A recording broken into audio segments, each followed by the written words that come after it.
ఈరోజు గోదావరి నదీ జలాలను మూసా ఈసా నదిలో ఆ మైక్ బంద్ చేయండి, ఆ పాట బంద్ చేయండి.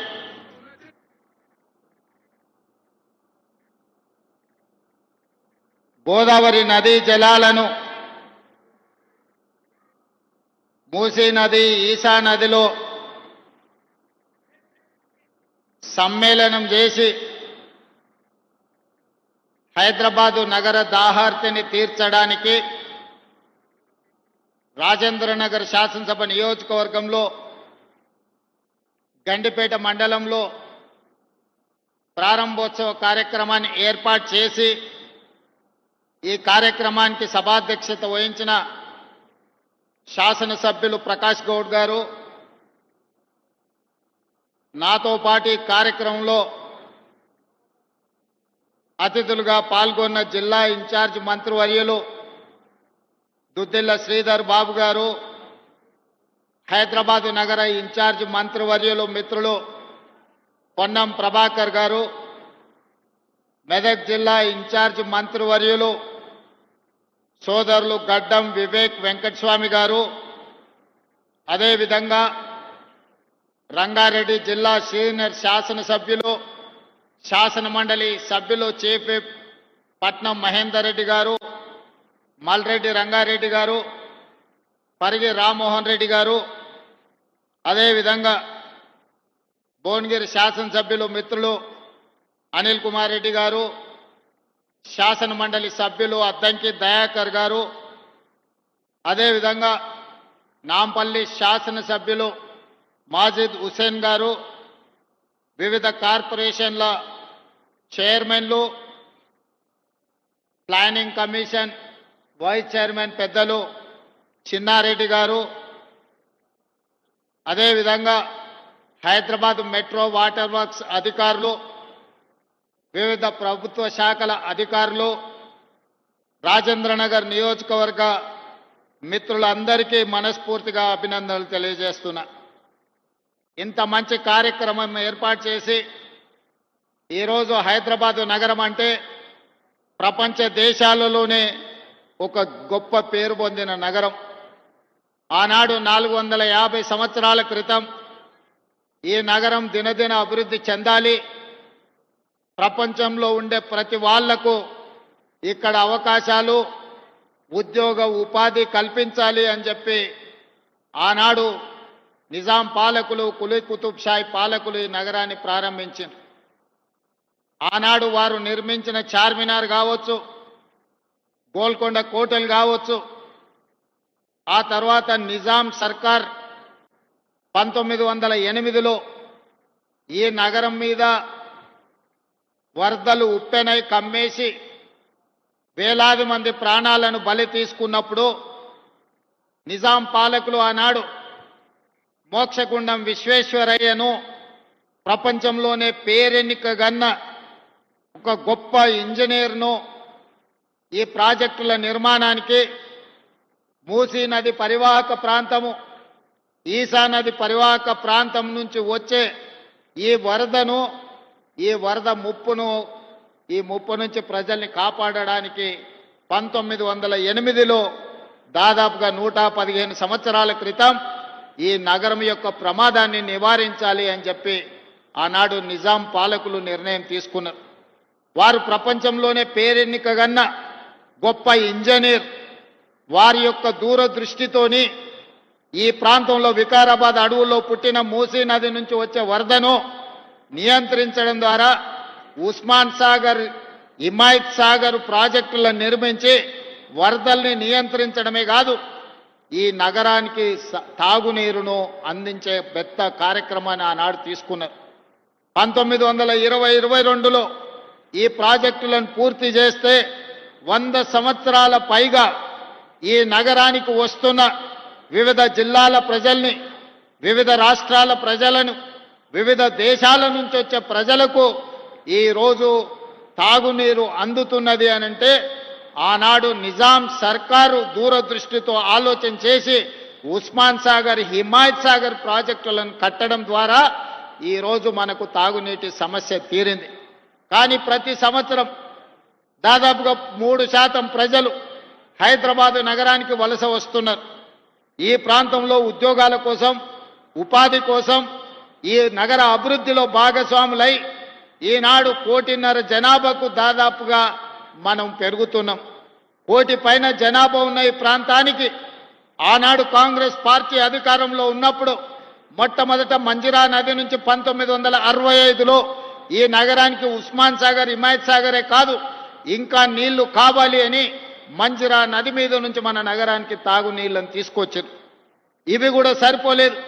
మీకందరికీ తెలుసు, ఆనాడు పెద్దలు పి జనార్దన్ రెడ్డి గారు ప్రతిపక్ష నాయకుడు ఉన్నప్పుడు ఎండాకాలం వచ్చిందంటే సచివాలయం ముందల కుండల ప్రదర్శన ఉండేది. నగరంలో ముఖ్యంగా బస్తీలలో తాగునీటి సమస్యను పరిష్కరించడానికి 4 రోజులకు, 5 రోజులకు, వారానికి ఒక్కసారి ఆనాడు తాగడానికి నీళ్లు వచ్చేవి. పేదలు పడుతున్న కష్టాలను చూసి పి జనార్దన్ రెడ్డి గారు ఆనాడు నిరంతరం పోరాటాలు చేయడంతో ఈ మంజిరా నది, అదేవిధంగా ఉస్మాన్ సాగర్, హిమాయత్ సాగర్ నదీ జలాలే కాదు కృష్ణా నది జలాలను తరలించడం ద్వారా నగరం యొక్క దాహార్తిని తీర్చాలని ఆనాడు నిర్ణయం తీసుకున్నారు. అందుకే కృష్ణానది నుంచి, నాగార్జున సాగర్ నుంచి ఈ నగరానికి తాగునీటిని తరలించే కార్యక్రమాన్ని 2002లో ప్రారంభించారు. ఆ తర్వాత ఫేజ్ 1, ఫేజ్ 2, ఫేజ్ 3 3 పథకాలను ఆనాడు Congress party doctor YS Rajasekhara Reddy గారు ముఖ్యమంత్రిగా ఉన్నప్పుడు కొనసాగించడం జరిగింది. అదేవిధంగా కృష్ణానది జలాలు సరిపోవన్నప్పుడు గోదావరి జలాలను కూడా ఇక్కడికి తరలించాలని శ్రీపాద ఎల్లంపల్లి నుంచి గోదావరి జలాలను హైదరాబాదు నగరానికి తరలించే కార్యక్రమాన్ని కూడా మనం తీసుకోవడం జరిగింది. ముఖ్యంగా రాజశేఖర రెడ్డి గారు ముఖ్యమంత్రిగా ఉన్నప్పుడు, శ్రీధర్ బాబు గారు మంత్రిగా ఉన్నప్పుడు శ్రీపాద ఎల్లంపల్లి నుంచి గోదావరి జలాలను తరలించే కార్యక్రమాన్ని ప్రారంభించుకుంటే అవి 2016 సంవత్సరంలో నగరానికి వచ్చినాయి. ఆనాడు ఉన్న తెలంగాణ రాష్ట్రంలో మున్సిపల్గా మంత్రిగా ఉన్నాయన ఒక ఆయన కాంగ్రెస్ పార్టీ చేసిన పనులకు షామీర్పేట దగ్గర పోయి గోదావరి జలాలు నెత్తి మీద చల్లుకొని ఫోటోలు దిగి ప్రజల్ని మభ్యపెట్టే ప్రయత్నం చేసిండు. నువ్వు నెత్తి మీద గోదావరి జలాలు చల్లుకున్నంత మాత్రాన నువ్వు చేసిన పాపాలు ఎక్కడికి పోవు అని చెప్పి ఆనాటి మంత్రికి నేను చెప్పదలుచుకున్నా. ఈనాడు చరిత్రను చూడండి. నిజాం సర్కార్ తర్వాత ఈ నగరానికి తాగునీటి సమస్యను తీర్చాలన్న ఆలోచన కాంగ్రెస్ పార్టీ అధికారంలో ఉన్నప్పుడే జరిగింది. అది 1965 కావచ్చు, 1991, 93 కావచ్చు, 2002, 2005, 2008 కావచ్చు.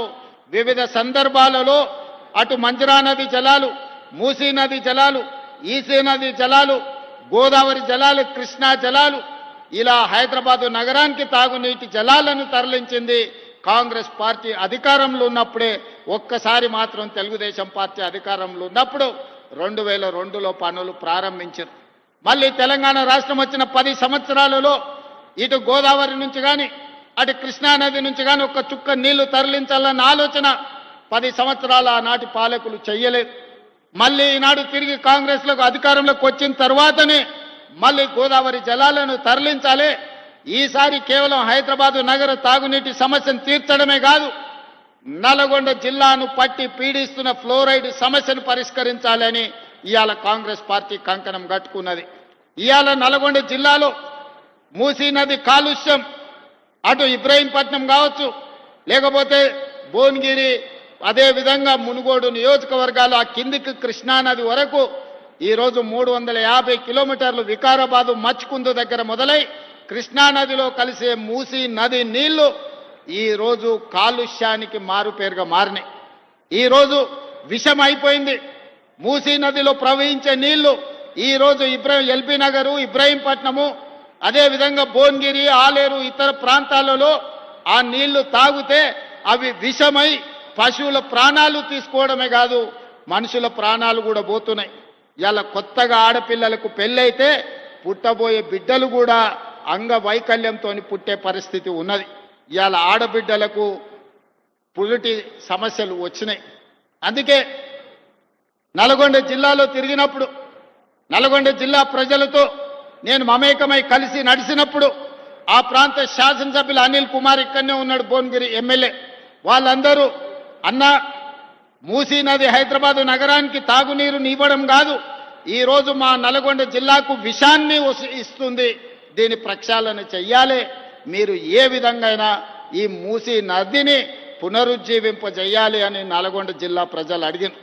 ఆనాడే మాట ఇచ్చిన, తప్పకుండా మూసీ నదిని ప్రక్షాళన చేస్తాం, మూసీ నదిని పునరుజ్జీవింపజేస్తాం. హైదరాబాదు నగరాన్ని ఒక సుందరమైన నగరంగా తీర్చిదిద్దడమే కాదు, ఎక్కడ నీళ్లుంటాయో అక్కడ నాగరికత ఉంటుంది, ఎక్కడ నీటి ప్రవాహం ఉంటుందో అక్కడ అభివృద్ధి ఉంటుంది, ఎక్కడ నీటి లభ్యత ఉంటుందో అక్కడ నగరాలు మహానగరాలుగా మారుతాయి. అందుకే ఇవాళ ఎవరు అడ్డం పడ్డా, ఎవరు ఎన్ని అడ్డంకులు సృష్టించినా వాటన్నిటిని ఒకటొకటిగా అధిగమించుకుంటూ సమస్యలు సృష్టించినప్పుడు సమన్వయంతో ముందుకు వెళ్తున్నాం. అందుకే ఇవాళ పోయిన సంవత్సరమే గోదావరి నదీ జలాల ప్రాజెక్టు తీసుకోవాలనుకున్నప్పుడు కొంతమంది కుట్రలు కుతంత్రాలు చేసింది. వాటి అన్నిటిని అధిగమించి ఇవాళ 7,360 కోట్ల రూపాయలతోని 20 టీఎంసీల నీళ్లను ఇవాళ గోదావరి జలాలను ఇవాళ ఉస్మాన్ సాగర్, హిమాయత్ సాగర్కి నీళ్లు తీసుకొస్తున్నాం. దాదాపుగా ఇందులో 15-16 టీఎంసీలు హైదరాబాదు నగరానికి తాగునీరు అందించే కార్యక్రమం తీసుకుంటాం. మధ్యలో వచ్చిన చెరువులు నింపుకుంటూ వస్తాం. దాదాపుగా 4-5 టీఎంసీలు మూసి ప్రక్షాళనకు వాడి ఈ మూసిని పట్టి పీడిస్తున్న కాలుష్యాన్ని తొలగించి హైదరాబాదు నగరంలో ఉన్న డ్రైనేజ్ వ్యవస్థను మొత్తం మూసిలో కలపకుండా, హైదరాబాదు ఫ్యాక్టరీల యొక్క కాలుష్యాన్ని మూసిలో కలపకుండా ఇవాళ నియంత్రించడం ద్వారా, ఎస్టీపీలు ప్రారంభించడం ద్వారా కాలుష్యాన్ని కూడా నియంత్రించదలుచుకున్నాం. అందుకే ఇవాళ ఈ గొప్ప కార్యక్రమాన్ని తీసుకున్నాం. ఈ గొప్ప కార్యక్రమంతో హైదరాబాదు నగరానికి తాగునీటి సమస్యను పరిష్కరించడమే కాదు, నల్గొండ జిల్లాను పట్టి పీడిస్తున్న ఈ మూసి కాలుష్యం నుంచి నల్గొండ జిల్లాకు విముక్తి కలిగించే బాధ్యత ఈరోజు తీసుకున్నాం. ఒక ఆయన అంటున్నాడు, అయ్యా ఇది కాళేశ్వరం నీళ్ళే కదా అని. ఆయన తాటి చెట్టు లెక్క వెరిగిండు కానీ ఆవగి తాటికాయ అంతా కూడా మోకాళ్ళల్లో ఆయనకు తలకాయ లేదు. కాళేశ్వరం ప్రాజెక్టు కట్టింది మేడిగడ్డ, అన్నారం, సుందిల్లా, అది కుప్పగూలిపోయింది. కాళేశ్వరం కాస్త కూలేశ్వరం అయింది. శ్రీపాద ఎల్లంపల్లి ప్రాజెక్టు పేరే శ్రీపాదరావు గారి పేరు మీద ఉన్నది. అది మీ తాతనో మీ ముత్తాతనో కట్టింది కాదు, శ్రీధర్ బాబు గారు తండ్రి కాంగ్రెస్ పార్టీ కట్టింది శ్రీపాద ఎల్లంపల్లి. ఇవాళ గోదావరి నదీ జలాలు నగరానికి వస్తున్నాయనంటే శ్రీపాద ఎల్లంపల్లె మూలం. అక్కడి నుంచే గోదావరి జలాలను పట్టుకొని హైదరాబాదు నగరానికి మనం ఈరోజు తరలిస్తున్నాం. ఆ సంగతి మర్చిపోయి ఈరోజు మల్లన్న సాగర్ నుంచి అంటున్నాడు. మల్లన్న సాగర్ ఎప్పుడే రాజశేఖర రెడ్డి గారు 2008-9లో ప్రారంభించిన ప్రాజెక్టు కాదా? ఆనాడు మహారాష్ట్ర సరిహద్దులో ఆదిలాబాదులో ప్రారంభించిన తుమ్మిడిహెట్టి ప్రాజెక్టు చేవెళ్ల వరకు తీసుకెళ్లాలని ప్రాణహిత చేవెళ్లని ఆనాడు డాక్టర్ వైఎస్ రాజశేఖర రెడ్డి గారు ప్రారంభించారు. దానికి పెద్దలు కాక వెంకటస్వామి గారి సూచన మేరకు డాక్టర్ బాబా సాహెబ్ అంబేద్కర్ ప్రాణహిత చేవెళ్ల ప్రాజెక్ట్ అని పెట్టుకున్నాం. ఇవాళ కాసుల కక్కుర్తి కోసం ఈరోజు తుమ్మిడిహెట్టి దగ్గర ప్రారంభించాల్సిన ప్రాజెక్టును అక్కడ తలకాయ తొలగించిండ్రు, తీసుకెళ్లి మేడిగడ్డకు తీసుకెళ్ళి ఇక్కడ చేవెళ్లను చివరి ఆయకట్టును తొలగించండు. ఇవాళ రంగారెడ్డి జిల్లాకు అన్యాయం జరిగిందంటే ఈనాడు టీఆర్ఎస్ చేసిన అన్యాయం కాదా? ఆనాడు చేవెళ్లలో రాజశేఖర రెడ్డి గారు ప్రారంభించిన ప్రాజెక్టు అటు చేవెళ్ల, వికారాబాద్, తాండూరు, పరిగి వరకు గోదావరి జలాలను అందించడం ద్వారా ఈరోజు ఈ రంగారెడ్డి జిల్లాలో గోదావరి జలాలతోని వ్యవసాయానికి అందించాలని ఆనాడు డాక్టర్ వైఎస్ రాజశేఖర రెడ్డి గారు ఉన్నప్పుడు కాంగ్రెస్ పార్టీ చేసిన ప్రణాళిక కాదా? ఇవాళ కూడా చూడండి, చేవెళ్ల చౌరస్తలో అక్కడ పెద్ద శిలాఫలకం డాక్టర్ రాజశేఖర రెడ్డి గారు వేసిన శిలాఫలకం లేదా? ఆనాడు కాంగ్రెస్ పార్టీలో మంత్రులుగా ఉన్నవాళ్ళు ఇవాళ బీఆర్ఎస్ పార్టీలు ఉన్నారు. వాళ్ళని గుండె మీద చేసుకొని చెప్పమని నేను అడుగుతున్నా. ఎవరు ప్రాణహిత చేవెళ్లకు నీళ్లు తేవాలని ప్రయత్నం చేసిండ్రు? ఎవరు ముఖ్యమంత్రి గుండె రంగారెడ్డి జిల్లాకు, చేవెళ్లకు, వికారాబాద్కు, తాండూరుకు, పరిగికి అన్యాయం చేసింది ఎవరు? వాళ్ళ పక్కన చేరి వాళ్ళతోని అంటగాక్కుంటా ఇంకా రంగారెడ్డి జిల్లాకు అన్యాయం చేయాలని కొంతమంది చూస్తున్నారు. అందుకే ఇవాళ ఈ ప్రాజెక్ట్ ఇదే కాదు, మహారాష్ట్ర ముఖ్యమంత్రితో మాట్లాడుతున్నాం. తొందరలోనే మహారాష్ట్రకు వెళ్తా, అక్కడ ముఖ్యమంత్రిని కలుస్తా. తుమ్మిడిహెట్టి దగ్గర 152 మీటర్లకు మనం అడిగినాం. 148 మీటర్ల ఎత్తున కట్టడానికి వాళ్ళు ఒప్పుకున్నారు. ఏదో వయా మీడియాగా 149 150 మీటర్ల ఎత్తున తుమ్మిడేటి దగ్గర ప్రాజెక్టు గోదావరి ప్రాణహిత చేవెళ్ల ప్రాజెక్టును కట్టి ఆదిలాబాద్ జిల్లాకు 1,50,000 2 లక్షల ఎకరాలకు నీళ్లు ఇస్తాం. అదేవిధంగా మల్లన్న సాగర్ నుంచి మెదక్కే మలిపిన గోదావరి జలాలను మళ్ళీ రంగారెడ్డి జిల్లాకు తెచ్చి చేవెళ్ల, వికారాబాద్, తాండూరు, పరిగి, కొంత కొడంగల్ ప్రాంతానికి కూడా గోదావరి జలాలను తరలించడం ద్వారా ఈ ప్రాంత రైతాంగాన్ని కూడా ఆదుకునే బాధ్యత కాంగ్రెస్ పార్టీ తీసుకుంటుంది. ఇవాళ నగరం యొక్క ప్రజల యొక్క దాహార్తిని తీర్చడానికి ఈరోజు ఈ సాగునీటి ప్రాజెక్టులు తీసుకొచ్చినాం. అందుకే మిత్రులారా, వేదిక మీద ఉన్న పెద్దలందరూ నేను అడుగుతున్నా, మూసీ నది ఒక మురికి కూపంగా మారింది. దీన్ని అద్భుతంగా మార్చుకుందామా లేదా ఆలోచన చేయండి. నరేంద్ర మోడీ గారు గుజరాత్లో సబర్మతి రివర్ ఫ్రంట్ కట్టుకున్నారు. గంగా నది రివర్ ఫ్రంట్ను ఉత్తరప్రదేశ్లో యోగి ఆదిత్యనాథ్ దాస్ కట్టుకున్నాడు. ఈరోజు ఢిల్లీలో రేఖా గుప్తా యమునా నది రివర్ ఫ్రంట్ కట్టుకుంటుంది. నేను అడుగుతున్న మిత్రులను, నరేంద్ర మోడీలో గంగా నది ప్రక్షాళన జరుగుతాయి, యమునా నది ప్రక్షాళన ఢిల్లీలో జరుగుద్ది, ఉత్తరప్రదేశ్లో గంగా నది ప్రక్షాళన జరుగుద్ది, గుజరాత్లో మీకు సబర్మతి నది ప్రక్షాళన జరుగుతుంది. నేను అడుగుతున్న హైదరాబాద్లో మూసీ నది ప్రక్షాళన ఎందుకు జరగకూడదు? నరేంద్ర మోడీ గారు చేసుకోవచ్చు, యోగి చేసుకోవచ్చు, రేఖా గుప్తా చేసుకోవచ్చు, కానీ తెలంగాణ రాష్ట్రంలో 4 కోట్ల తెలంగాణ ప్రజలకు ఎందుకు మూసీ నది ప్రక్షాళన జరగొద్దు? ఎందుకు అడ్డం పడుతున్నారు ఈ దుర్మార్గులు? ఒక్కసారి ఆలోచన చేయండి. ఎందుకంటే కాంగ్రెస్ ఈ పని చేస్తే కాంగ్రెస్కు మంచి పేరు వస్తుందని ఒకే ఒక ఆలోచన. మా మీద రాజకీయంగా కోపం ఉంటే మాతో కొట్లాడండి. ఇవాళ ప్రజలు తీర్పిచ్చిండ్రు, కాంగ్రెస్ పార్టీని అధికారంలోకి తీసుకొచ్చారు. అభివృద్ధిలో భాగంగా పార్టీలకు అతీతంగా అటు ప్రకాష్ గౌడ్ అయినా, మహేందర్ రెడ్డి గారైనా, మిగతా వాళ్ళందరూ కలిసి వచ్చి ఈరోజు అభివృద్ధిలో భాగస్వాములు అయ్యారు. ఇవాళ రాజేంద్ర నగర్ అభివృద్ధి చెందితే ప్రకాష్ గౌడ్ గారికి మంచి పేరు వస్తుంది. ప్రజలు ఆయన కోటేసారు. 10 ఏళ్ళు కేసీఆర్ అధికారంలో ఉన్నాడు. ఎందుకో ఈ మూసీ నది ప్రక్షాళన చెయ్యాలనే ప్రయత్నం ఎందుకు చేయలేదు? ఈరోజు ఉస్మాన్ సాగర్, హిమాయత్ సాగర్ను బాగు చేయాలి, మూసీ నది మీద మనం ఎలివేటెడ్ కారిడార్లు కట్టాలి అని ఎందుకు ఆలోచన చేయలే? అందుకే ఈరోజు బుద్వేల్ ప్రాంతాన్ని ఒక అద్భుతమైన హబ్గా మనం ఈరోజు అభివృద్ధి చేయాలనుకున్నాం. గేట్వే ఆఫ్ ఢిల్లీ, ఈరోజు గేట్వే ఆఫ్ ముంబై ఉన్నది, హైదరాబాద్ కూడా గేట్వే ఆఫ్ హైదరాబాద్ కింద ఈరోజు ప్రణాళికలు మనం సిద్ధం చేసుకున్నాం. 3 నెలల్లో ఈ నగరాన్ని ప్రపంచ స్థాయిలో పోటీపడే నగరంగా మనం తీర్చిదిద్దుకుంటాం. అందుకే ఈరోజు ఈ అభివృద్ధిలో కలిసి రాండి. హైదరాబాదు నగర నిర్మాణంలో మీరు భాగస్వాములు కాండి. ఈ రోజున్న ఔటర్ రింగ్ రోడ్డు ఆనాడు రాజశేఖర రెడ్డి గారు ఉన్నప్పుడు కట్టకపోయింటే ఈ నగరం ఇంత అభివృద్ధి చెందుతుండేనా? ఆనాడు ఐటీ కంపెనీలు తేకపోయింటే, ఫార్మా కంపెనీలు తేకపోయింటే ఇన్ని లక్షల మందికి ఉద్యోగ ఉపాధి అవకాశాలు వస్తుండేనా? ఇవాళ ప్రపంచ చిత్రపటంలో హైదరాబాదు నగరానికి గుర్తింపు వస్తుండేనా? ఇవన్నీ ఆనాటి ముఖ్యమంత్రులు ప్రణాళికలు చేసిండ్రు కాబట్టే ఈరోజు మన నగరానికి ఒక గొప్ప పేరు వచ్చింది. అందుకే ఇవాళ తెలంగాణ రైజింగ్ 2047 ఒక విజన్ డాక్యుమెంట్ తీసుకొస్తున్నాం.